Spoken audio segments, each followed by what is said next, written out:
yung galing ng Santa Cruz, din ito papuntang Davao City. Ito yung Sirawan, no? Yung last vlog natin, dati yun ang target natin, no? Yung dadaanan ng 45.5 bypass road. Pero nagkaroon ako ng informasyon na ito pala yung dadaanan ng 45.5 bypass road, no? So ito pa yan, no? May nakalagay dito, Davao City Bypass Construction Project. Ito po yan, no? So dito banda sa may Sirawan Turil, no? So ito po yung area na 안녕하세요 여러분. 잘 지냈어요? 먹으시고 행복해서 만나서 반갑습니다. Ako po si Christopher Patal. Alit po, puntahan po natin ang Sirawan Turil. Tingnan po natin yung entry at exit ng 45.5 bypass road. At tingnan din po natin sa may bandang GP Laurel Panabo, entry exit point din, no? So update po tayo sa tara, let's go. So dito banda sa Takunan southbound, nakikita po natin maayos na po dito yung bypass road, no? Nakikita po natin at medyo samintado ng ilang mga proyekto dito, lalo na dito sa may malapit sa South Portal Twin Tunnel.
At pati dito sa may Dika Homes, Mintal, okay na rin nandito yung semento ng bypass road. Nasa kanto na sila, no? Nakikita po natin. At ito naman yung patungong Tugbok, patawid ng Bukidnon Road, no? So hanggang dito pa lang yung bypass road, hindi pa nakakarating dito sa may Sirawan Turil.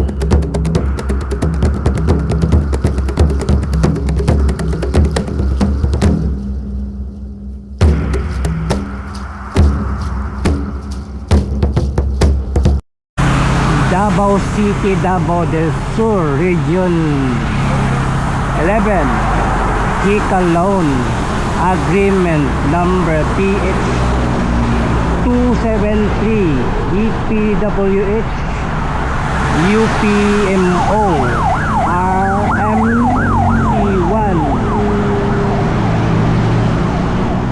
Mitsu Ulticom Kakinaka Jeva construction of road and bridge.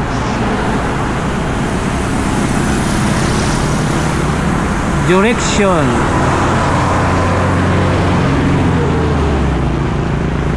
December 10, 2024. Target date of completion November 24, 2027.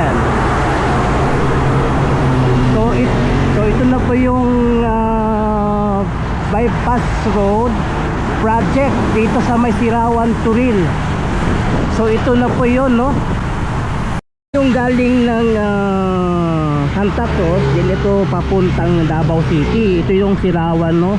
Yung last vlog natin, dati yun ang target natin, no? Yung dadaanan ng 45.5 bypass road. Pero nagkaroon ako ng information na ito pala yung dadaanan ng 45.5 bypass road, no? So ito pa yan, no? May nakalagay dito, Davao City bypass construction project. Ito po yan, no? So dito banda sa may Sirawan, Turil, no? So ito pa yung area na dadaanan ng 45.5 bypass road, no? Patungo dito sa may Arroyo, then lulusot doon, kukonect doon sa may Barangay Bato, then UP Mintal.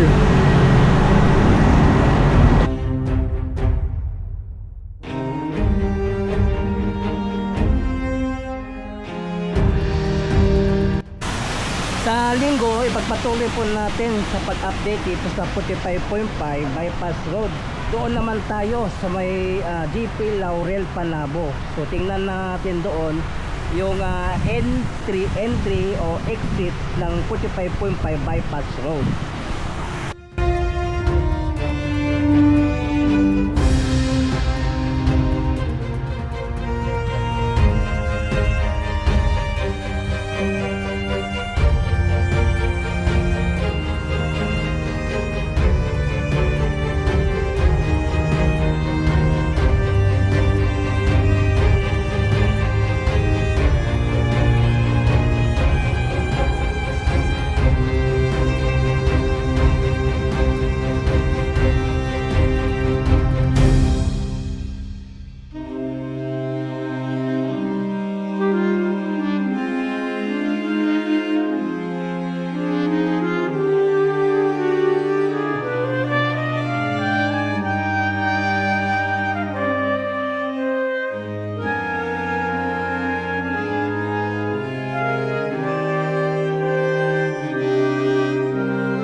Good morning, Kapikoryo.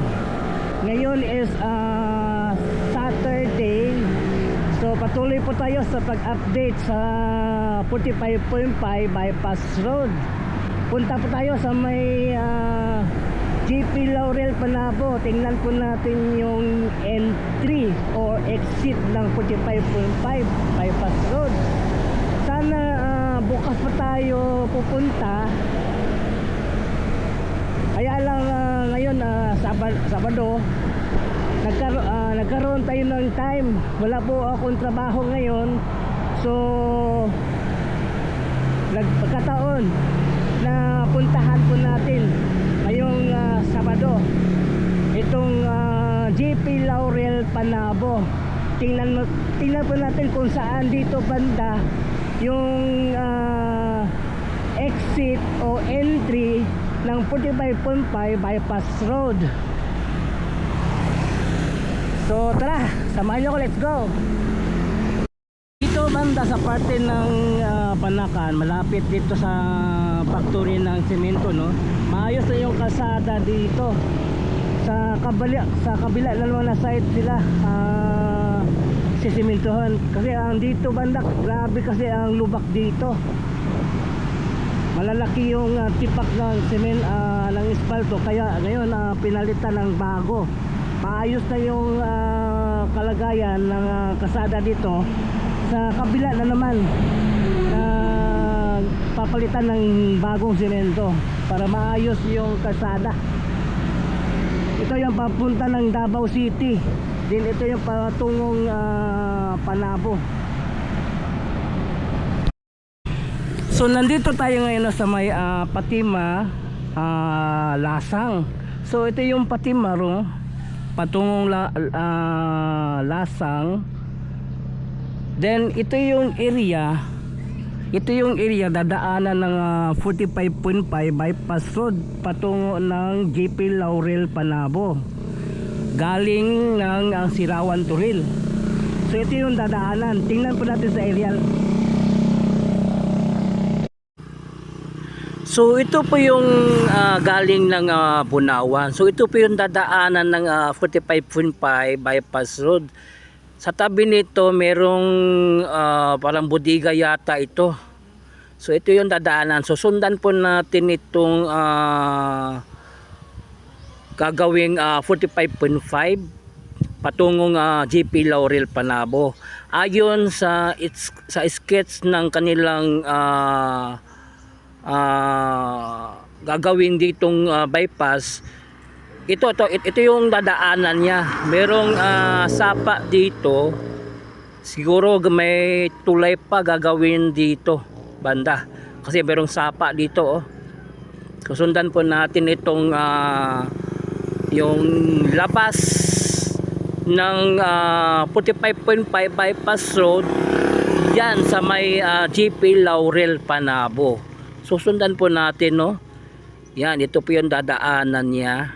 Yan po. Susundan po natin. Ito po yun. So sa tabi lang po nito may bahay dito. Ito po yung exit entry ng 45.5 bypass road, no? Yan, tingnan po natin dito banda. Yan. Iikotan po natin ng drone, no? So merong bahay dito sa tabi. So ito yung dadaanan ng 45.5. Ito yung entry o exit point ng bypass road. So ito yung location na ang entry at exit ng 45.5 bypass road. So dito na area sa JP Laurel Panabo. Ang katabi lang nito, malapit lang sa may DPWH ng Panabo.